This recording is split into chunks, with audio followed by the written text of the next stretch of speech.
Le mot Shakti est souvent traduit par énergie dans nos langues.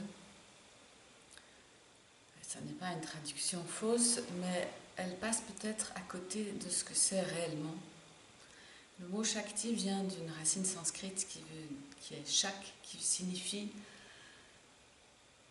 être capable. Donc Shakti, c'est vraiment la puissance, c'est le potentiel, c'est une force agissante. Elle est notamment agissante dans le sens de la guérison. D'ailleurs, en physiothérapie, on utilise des ultrasons. Peut-être ça vous est arrivé d'aller chez un kiné, un physio, et qu'il utilise des ultrasons pour aider à guérir une blessure, des ligaments, un muscle.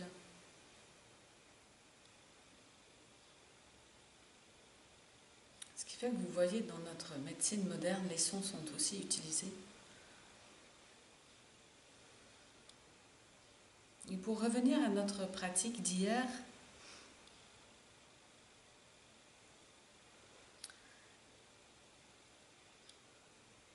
je me suis inspirée d'un texte qui s'appelle les Shiva Sutras. Et ce texte parle justement de cette force agissante qu'on appelle la Shakti. Et cette Shakti, parfois on dit que c'est la mère divine.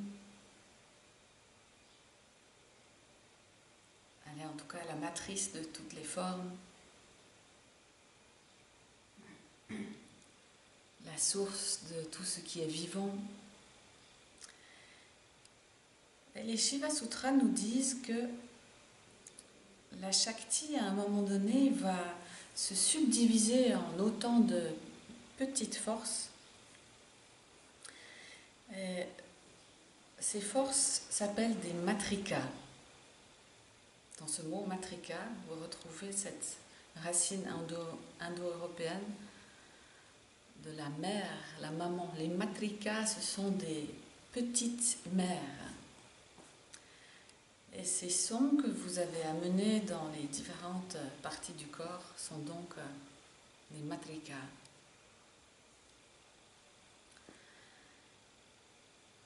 Des expressions de la Shakti pour chaque zone du corps.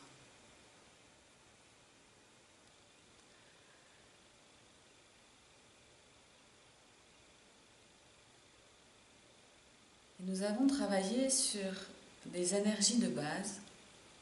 Ce que nous dit les Shiva Sutras, c'est qu'à l'origine, il y a un point. Ce point s'appelle volontiers le bindu, au sens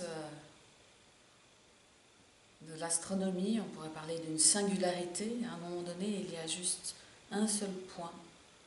Il est infinitésimal, il n'existe ni temps ni espace, et de ce point, tout va émerger. Et ce point est symbolisé par cette petite vague au-dessus du Om, avec le point au milieu. À chaque fois que nous chantons Aum, le point nous ramène à cet endroit de l'origine.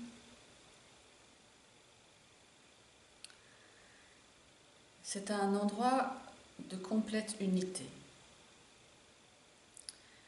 Et les sutras donc nous indiquent que ce murmure est en quelque sorte le premier frémissement après le silence. Et vous avez certainement remarqué la puissance de ces pratiques de murmure, à quel point ça nous ramène loin à l'intérieur de nous. Et ensuite, de ce murmure va apparaître un autre signe sanskrit qui s'appelle Visarga, qui ne nous intéresse pas beaucoup là maintenant dans le cadre de cette retraite, mais Visarga, c'est cet écho que vous entendez parfois à la fin des phrases, quand on dit Namaha ou Shanti, Shanti, Shanti, Hi, c'est ça le Visarga. Et c'est le symbole de la dualité. C'est le moment où, à partir du murmure, va éclore la possibilité qu'il y ait deux. Et il faut que cette possibilité soit là pour que tout l'univers puisse apparaître. Parce que quand on est seulement dans le royaume du Bindu et du il n'y a que l'unité. Et ces sutras, en quelque sorte, nous proposent une sorte de science de comment le son progressivement va modeler la matière. Et une fois que cette possibilité du Visarga est apparue, nous avons le son A, qui est la première lettre de l'alphabet dans beaucoup de langues, en sanskrit aussi. Mais le son A, c'est une énergie formatrice. Ce n'est pas juste un son. C'est la première énergie. Puis la deuxième énergie, c'est le son I. Nous avons d'abord les voyelles. Puis la troisième énergie formatrice, c'est le son OU. La quatrième, c'est une voyelle qui n'existe pas dans nos langues, qui est la voyelle RI. Et la cinquième énergie, c'est la voyelle LI. Vous avez pratiqué ça hier. Nous avons donc A, I, U, Ori, Li, qui sont 5 énergies de base. Et chacune de ces énergies va engendrer des phonèmes. Et toutes les autres lettres de l'alphabet sanskrit, qui s'appellent Devanagari en passant, ça veut dire la cité des dieux, parce que nous sommes dans une langue sacrée et que chaque son, en quelque sorte, est une déesse.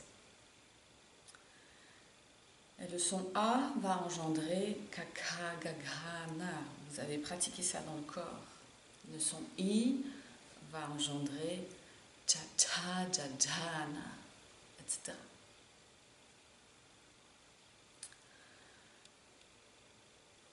Et cela nous donne un tableau de 50 sons. Et ces 50 sons peuvent être utilisés à des fins de guérison pour activer chaque zone du corps. Donc ça s'appelle les Matrika Nyasa. Nyasa, c'est le fait de mettre sa main ou son attention sur une zone. Et les Matrikas, ce sont donc ces sons pour lesquels on peut avoir beaucoup de dévotion, parce que ce ne sont pas juste des sons neutres, ce sont des pouvoirs agissants, ce sont des formes de la Shakti, ce sont des petites mères qui se trouvent ainsi dans notre corps.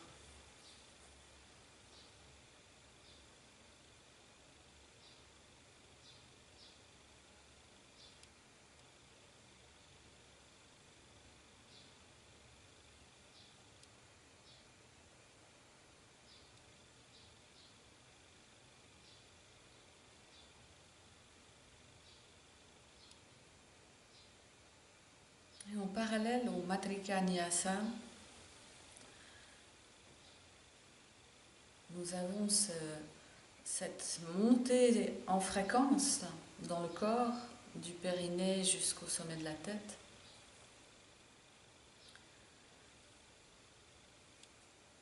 Hier, j'ai mentionné brièvement ces formes de Kladni. Vous vous rappelez, dans le sable, sur une plaque, on peut faire apparaître des formes géométriques qui sont toujours les mêmes formes géométriques pour exactement la même fréquence.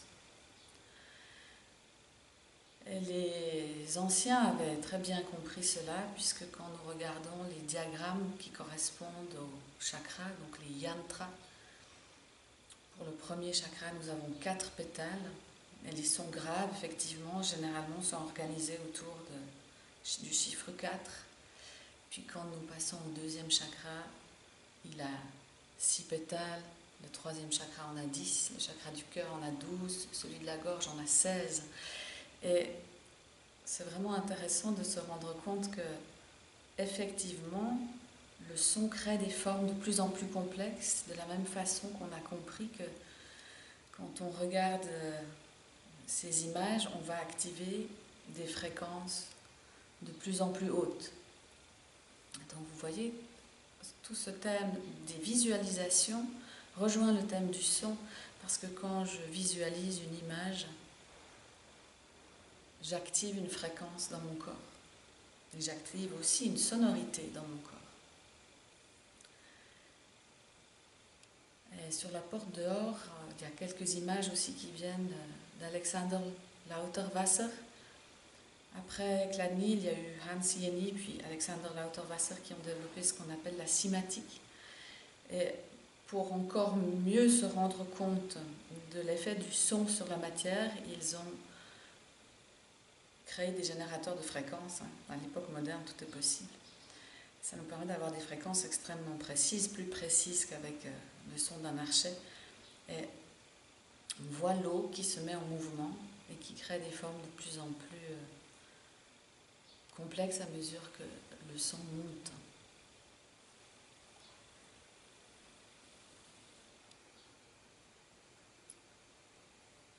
Et donc, pour résumer un peu ce que nous avons vu le vendredi soir à ce matin, nous savons que le son a un pouvoir sur l'eau et nous savons que le vivant fonctionne par structure. C'est-à-dire que plus quelque chose est vivant, plus on va pouvoir réaliser des cristallisations avec des dessins très précis. Nous savons donc qu'il y a cette corrélation entre le son et la forme. Nous savons aussi que le son a un impact sur nos cellules. Et toute cette connaissance a pour but de nous aider à vivre une vie où on est de plus en plus plein de prana, de plus en plus plein d'énergie. Une vie où le vivant s'auto-organise, où il y a de moins en moins souvent de maladies. Il y a vraiment un potentiel de vitalité qui se développe, de santé.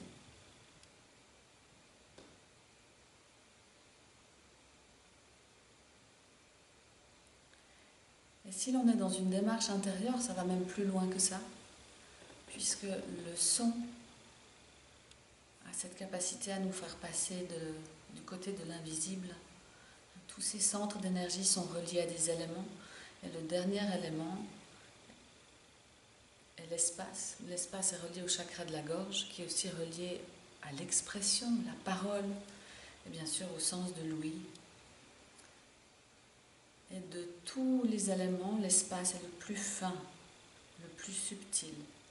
Quand on se connecte à l'espace, qui pourtant fait encore partie de notre domaine de l'incarnation, on passe facilement de l'autre côté dans cet espace intérieur, dans cet espace subtil, qui appartient à une autre dimension.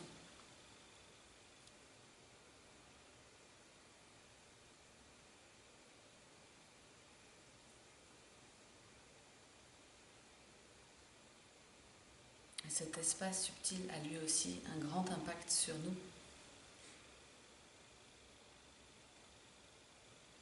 Toutes les pratiques en lien avec l'espace calment le système nerveux, augmentent la cohérence cérébrale, font en sorte que vos différentes aires cérébrales travaillent de concert, émettent un rythme semblable.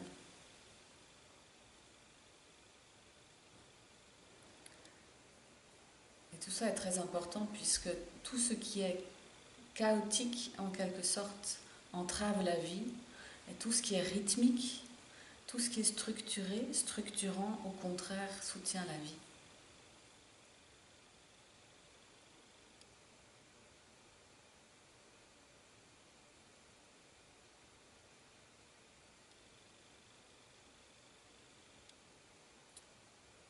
Donc Donc on ne peut pas travailler l'un sans l'autre. Si vous travaillez le son, vous êtes automatiquement connecté à l'espace.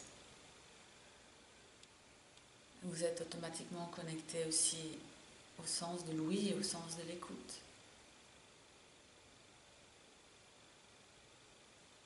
Ces trois ingrédients, l'espace, le son, l'écoute, nous propulsent plus près de notre être profond.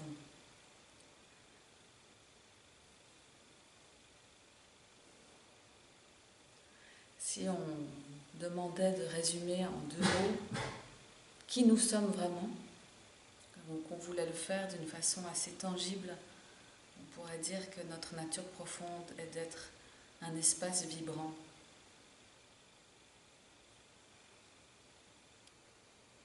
Une fois qu'on connaît cette nature profonde, elle nous accompagne partout où on va.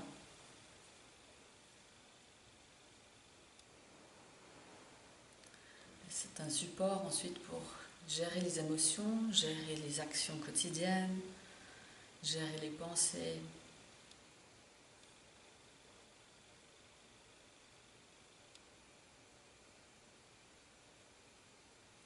Donc vous voyez, le travail du son est loin d'être anodin, il nous ramène vraiment dans l'essence de ce que nous sommes.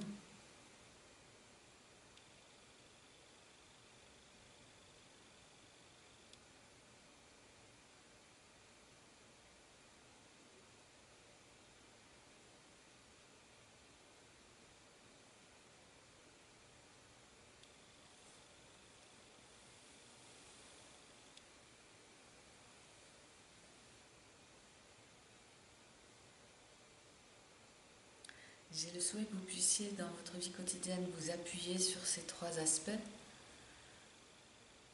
revenir le plus souvent à votre spatialité intérieure. Le mot sukha signifie le bonheur, mais littéralement ka c'est l'espace, et su veut dire bon, donc finalement être heureux c'est être spacieux.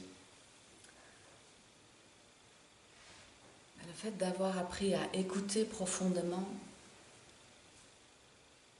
nous ramène dans le cœur, dans la présence, permet de dissoudre tellement de choses. L'écoute profonde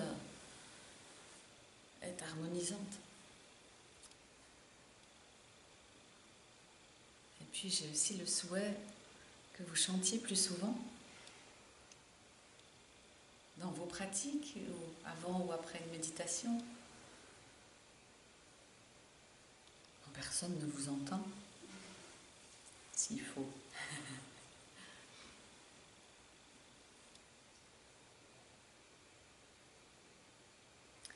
Comme si c'était une façon de prendre soin des liquides du corps, une façon de prendre soin de nos cellules, que de chanter.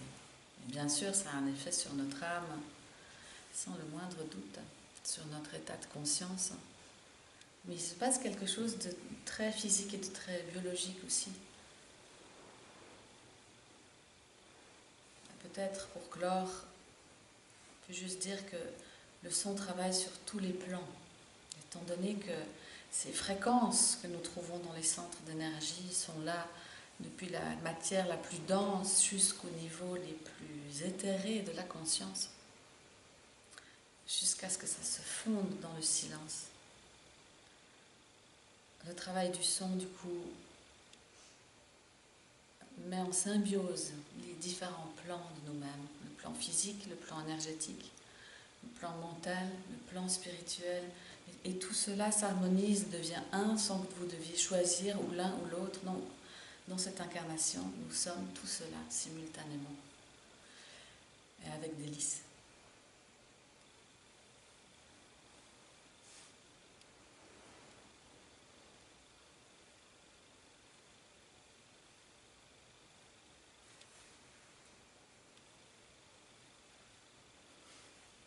Donc nous allons reprendre la pratique. Ça sera une pratique un peu semblable à celle que vous avez faite hier. On va faire chaque exercice un peu moins longtemps et je vais mettre juste quelques variantes. Donc cette pratique où nous activons les énergies de base, A, I, U, Ri, Li, avec le bindu, qui nous ramène à la source à l'intérieur de nous. Et puis à la fin, nous pratiquerons les matrikas, les petites mères. On va faire ça à la suite. Il y aura une pause d'1 quart d'heure pour aller aux toilettes et ensuite Johan va nous emmener dans un autre de ses voyages dont il a le secret.